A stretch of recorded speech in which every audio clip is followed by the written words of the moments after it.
Today on the news, the federal government declares Friday and Monday as Easter holidays. Nigeria launches national AI strategy to drive AI development, boost productivity. And Nigerian Railway Corporation plans partnership with Rivers, Abia, others to revive smooth rail services. Do you love and care about Rivers State and peace? Let's build and take her to greater heights. This is a task we must all accomplish. My name is Ebere Ainda. You're welcome to the News at 3 today on Rstv. Sir Franklin Ajonwo, the newly appointed administrator of Imoba Local Government Council, has dissolved all standing committees of the council. This decision was announced shortly after he assumed duties at the Local Government Secretariat in Imoba. Oboka Umeda has the rest of the report.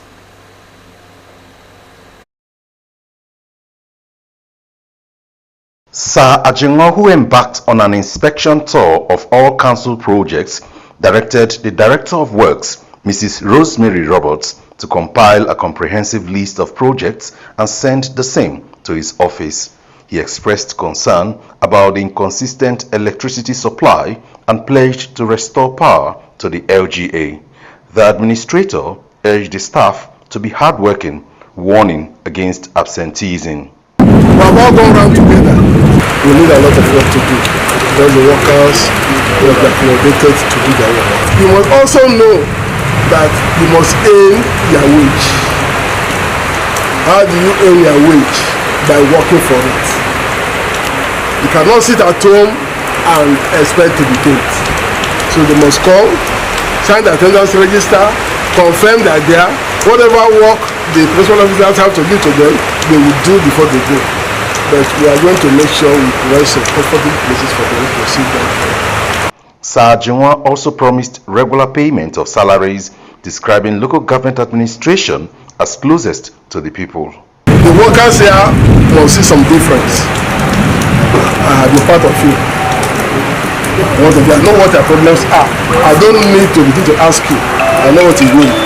I know that the only motivations workers need, pay their salaries and pay their entitlements, pay what is due there, and that we shall ensure we shall do without hesitations.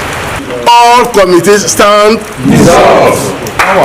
Mrs. Inume Raymond, head of local government administration, welcomed Ajonwo and described him as one of their own. Mrs. Raymond assured him of the staff's support to enable him succeed. For bringing our own and elder statesman of the system, you know that sure there will be good governance because he is part of us. Oboka Umeda, Rstv News.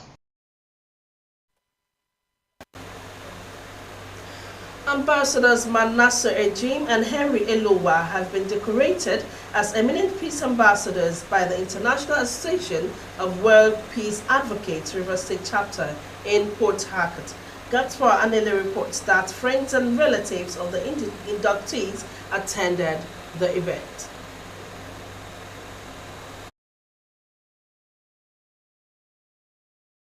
Performing the induction and decoration of new members, Director, International Association of World Peace Advocates Rivers State Chapter, Ambassador Juliet Wokocha, explained that the association is bent in building peace across the world and advocating for its widespread acknowledgement to enhance societal progress. She reviewed some rules and importance of membership, which includes ensuring that everyone is sensitized on the need of enthroning lasting peace and development, noting that development cannot thrive in an atmosphere of rancor and acrimony. Ambassador Wokocha charged the new members to preach peace anywhere they find themselves in order to woo others into the association and promote peace in society.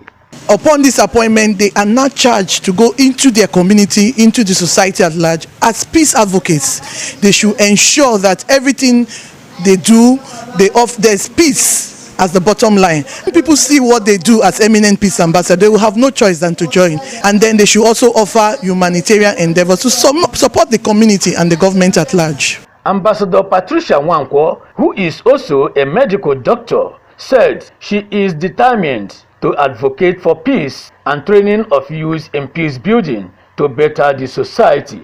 She assured us supporting the youth with her time, energy and skill to raise awareness on the needs for peace advocacy. As a United Nations diplomat, I advise the public to join this association. I encourage them to be part of it because they will not regret it. It is quite a humanitarian sector where we deliver peace and also equity. The new members were elected to build peace in the world. By nature, I am a peacemaker.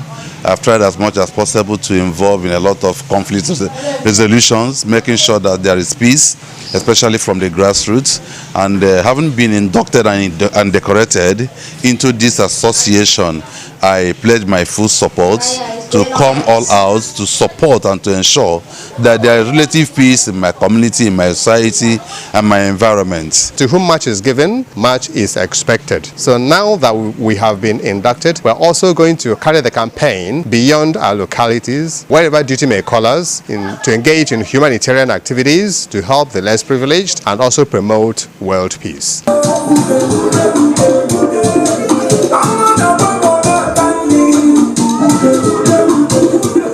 God's Power Anele, Rstv News.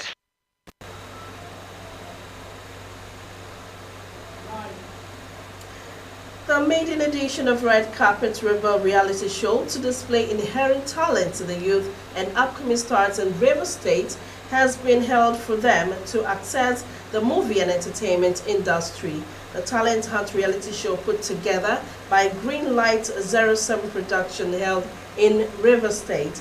Melvin Jackson reports that a celebrity guest and veteran Nollywood superstar Gentle Jack was on hand to spike housemates who were drawn from the 23 local government areas of River State.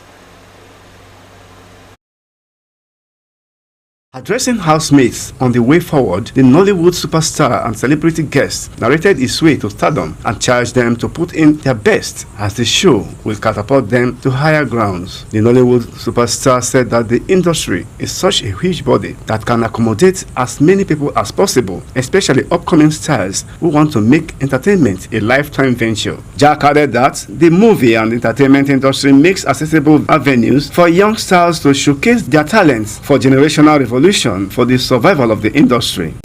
I'm so excited because this is my own state, and when my sister contacted me, I felt okay, anything that comes from this state, Port Harcourt, River State, I'm going to be out here, to make sure I give my 100%. And I had to break the chain of the production. It's against our ethics, but I had to do it for her to be here, and I'm very glad. We are going to be having so many editions coming up. It's not going to be the first, it's not going to be the last. I told them, you understand me? And from here, you see a lot of stars bringing out from River State. Gentle Jack posited that passion drives actors and actresses to perform beyond expectations, as according to him, if they must make it in the industry, they must be clever enough, creative, patient and tolerant to be able to connect with one another in the house, considering their backgrounds and lifestyle. The most important thing here is the consistency. You have to be very serious, because when I got into this profession, this journey, there was seriousness. The first thing is the passion. The drive has to be there. It made me, I got good bonds as well, because, I had to give the credit to my friend, Basu Netaria. Whenever questions like this, pop up, I usually give him the credit, because he actually, gingered me, say, Chaco, but come on, we'll go for this audition, and all that, and the rest is history. The legendary actor who responded to questions from the housemates said that the reality show is a cunning, slimy and funny game, but is capable of taking them to the highest of heights. You're going to be a star, you have to come and showcase yourself here at reality TV, and at the end of the day, nobody is a loser, everybody is a winner. For the fact that you are here, you are a winner already, because this production is going to take care of these people here. Everybody is going to be carried along, so nobody should feel he's a loser already, you understand me? We'll be very focused, be very accommodative, be very patient with your other housemates, so that your days in the house will be longer. the housemates who were excited at seeing the Nollywood cheered at him.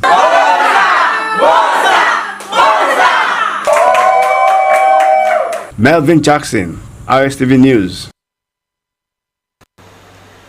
The federal government has declared Friday, April 18th and Monday, April 21, 2025 as public holidays to mark Good Friday and Easter Monday, respectively. The announcement was made by the Minister of Interior, Olubimitu Jojo, on behalf of the federal government. A statement by the Permanent Secretary of the Ministry, Magdalene Adjani, the Minister urged citizens to reflect on the significance of the season, stressing the virtues of sacrifice and love exemplified by Jesus Christ, who gave his life for the redemption of humanity. Jojo called on Nigerians to use the holiday period to pray for peace, unity, and stability in the nation, and extended warm congratulations to Christians across the country on the joyous occasion. He also reaffirmed President Bola Tinubu's dedication to the Renewed Hope agenda, which aims to promote sustainable national growth and development and encourage all citizens to extend love and goodwill to their neighbors throughout the acts of the kindness and generosity. In another development, the federal government has pledged to protect lives, livelihood, and infrastructure nationwide by issuing timely, accurate, and actionable flood alerts and advisories. The Director of Erosion, Flood and Coastal Zone Management at the Federal Ministry of Environment, Usman Bokane, gave the assurance in his 2025 Flood Watch Awareness and Preparedness message. The Minister of Water Resources and Sanitation, Professor Joseph Utsev, made this announcement during the official presentation of the 2025 Annual Flood Outlook by the Nigeria Hydrological Services Agency in Abuja. According to Utsev, high flood risk states include Abia, Adamawa, Akwa Ibom, Anambra, Bauchi, Bayelsa, Benue, Borno, Cross River, Delta, Ebonyi, Edo, Gombe, Imo, and Jigawa. Others include Kebbi, Kogi, Kwara, Lagos, Nasarawa, Niger, Ogun, Ondo, Osun, Oyo, Rivers, Sokoto, Taraba, Yobe, Zamfara, and the Federal Capital Territory. The minister emphasized that flooding remains one of Nigeria's most devastating natural disasters, warning that climate change continues to increase both the frequency and severity of flood events. In a bid to accelerate development, productivity, and economic growth across sectors, Nigeria has launched its National Artificial Intelligence AI strategy. The launch, which was announced in Lagos by the Minister of Communications, Innovations and Digital Economy, Dr. Boshun Tijani, at the unveiling of the Nigeria Artificial Intelligence Collective Industry, NAICI. The Nigeria Artificial Intelligence Collective Industry is a community of practice that will support strategy implementation while ensuring ethics and safety remain central to AI deployment in the country. Dr. Tijani further revealed that the government is already funding research and partnering with private sector players to enable growth in the sector. Do you love and care about River State and her peace? Let's build and take her to greater heights. This is a task we must all accomplish. And now ahead on the news at 3, Senegalese Member of Parliament proposes high treason charges against former President Macky Sall. And former U.S. President Biden attacks President Trump in first speech since leaving White House. Details of this and more will come your way when we come back from the break. Just stay.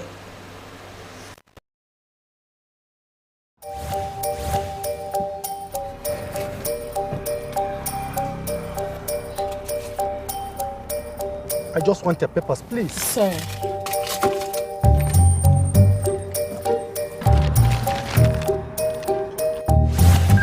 Salary don't enter. Yes, so. And month I never even reach it. Na salary plenty, oh. No wonder I no gree collect Roger from my hand. Shut up, sir.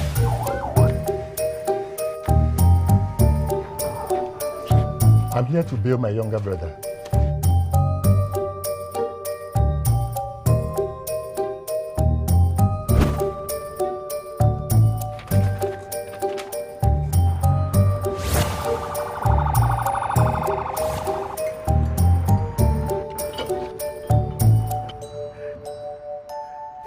happen. With good laws, proper funding, training, and cooperation, if it happen.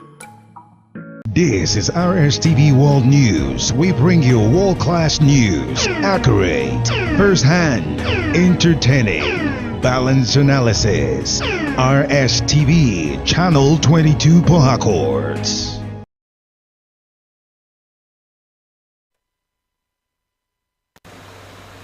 You're welcome back to the second segment of the news. The United Nations Office for the Coordination of Humanitarian Affairs, UNOCHA, is to shut down its operations in Nigeria.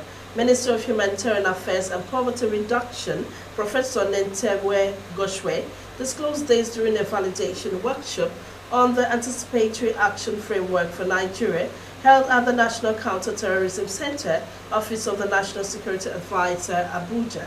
According to him, the UN President and Humanitarian Coordinator, Mohamed Four, had informed him about the decision. Professor Nantawe, who decried the impact of flood disasters and insecurity on livelihoods in Nigeria, commended UNOCHA for its intervention in the country, especially in the conflict-affected northeastern states. He described as unfortunate the decision by the UNOCHA to pull out of Nigeria in the face of daunting humanitarian challenges still experienced across the country. The Nigeria Customs Service Kirikiri Lighter Terminal Command said it handed over 9 containers of expired pharmaceuticals to the National Agency for Food and Drug Administration and Control, NAFDAC. The Customs Area Controller in charge of the command, Joy Ededwok, who disclosed this while addressing newsmen at the command in Lagos, said that the importation of the drugs contravened the Nigerian Customs Service Act 2023.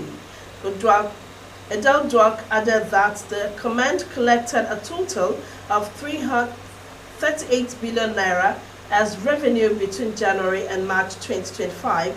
She said that the figure showed a progressive difference of 14.4 billion naira, representing a 61% increase from what was collected by the command during the same period in 2024.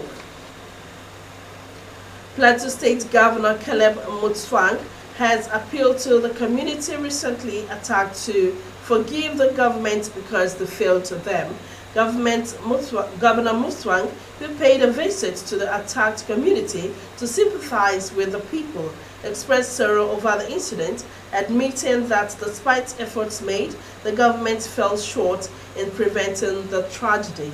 The governor condemned the continuous attack that has plagued the Irigwe land and promised renewed commitment towards ending the violence, while lamenting the state of infrastructure, including poor roads, attributing it to years of neglect due to insecurity and terrorism.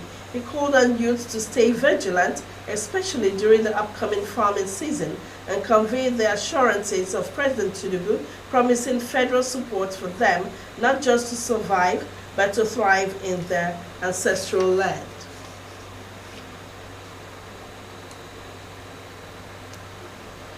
Death toll from deadly attack on Otobi community in Akpa district of Otukpo local government area in Benue State has risen to 11. A statement by the member representing Otukpo Akpa constituency in the Benue State House of Assembly, Kennedy Angwo, says 9 corpses were recovered Tuesday night, followed by one in a hard-to-reach area later that evening. According to him, by dawn, other corpses were found, bringing the total number of fatalities to 11.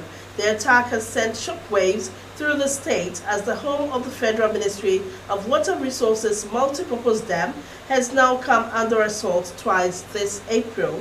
A security guard was previously killed at the dam site just days before this latest massacre. Standing in for Governor Hyacinth Alia, the Deputy Governor Samuel Ode visited the devastated community and offered condolences to the grieving families and reassured residents of the state government's commitment to tackling the spate of violence attack across rural areas. Ode also made some cash donations to cater for some immediate relief, while the State Emergency Management Agency has been tasked to move in for needs assessment and provide emergency response to those in need. The Nigerian Railway Corporation (NRC) has disclosed plans to partner with Rivers, Abia, and other state governments to revive and ensure smooth rail service across the states. Managing Director of NRC, Dr. Kayode Okwefa, who disclosed this when he led his team on a familiarization tour of the Eastern District of the Corporation in Port Harcourt, Rivers State, said that the corporation had earlier commenced partnership with Plateau government. During his tour on facility in the Eastern District office in Port Harcourt, Okwefa stated that the NRC was going to continue the inspection to evaluate how the River State government can key into the project. The managing director explained that the narrow gauge track through Port Harcourt to Aba, noting that the state government can also participate. The NRC chief executive further explained that his visit was part of efforts to dimension the national asset, to also look at how to revitalize all of them in line with the renewed hope agenda to get railway back to its rightful place in the mobility sector and the Nigerian economy. And now on the entertainment scene, on the foreign scene rather, the Senegalese lawmaker has formally proposed the indictment of former President Macky Sall for high treason.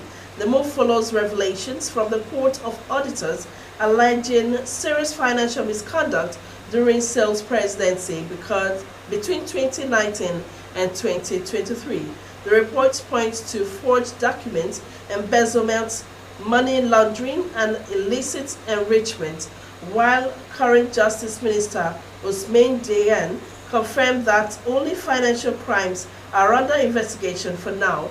He did not rule out future high treason charges if sufficient evidence arises. Under Senegal's constitution, a former president can only be prosecuted for high treason, which requires parliamentary approval and a trial before the High Court of Justice. The proposal echoes earlier demands from civil society and opposition groups who have long called for accountability. Joe Biden has used his first speech since leaving office to criticize the Trump administration welfare policies. And now Joe Biden has used his first speech since leaving office to criticize the Trump administration's welfare policies. Former U.S. President told a conference in Chicago that the government had taken a hatchet to the social security system, which Donald Trump and Elon Musk, who is leading the White House's cost-cutting efforts, claim is beset by fraud. The administration wants to cut staff at the agency responsible for spending $1.6 trillion in benefits a year. Biden did not refer to Trump by name during his speech but said in fewer than 100 days, this new administration has done so much damage and so much destruction. He described Social Security as a sacred promise. Biden, who was speaking at a disability rights event, did not address his departure from the White House or the 2024 presidential election during his remark.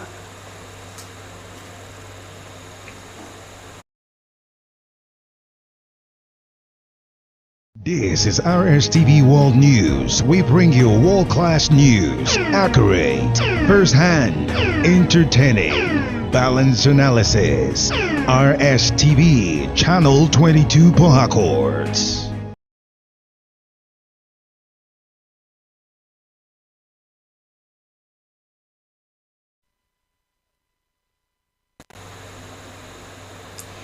That is 8 on News at 3 today on Rstv. Many thanks for being a part of it. Do you love and care about Rivers State and peace? Let's build and take it to greater heights. This is a task we must all accomplish. My name is Iberi Inda. Good afternoon.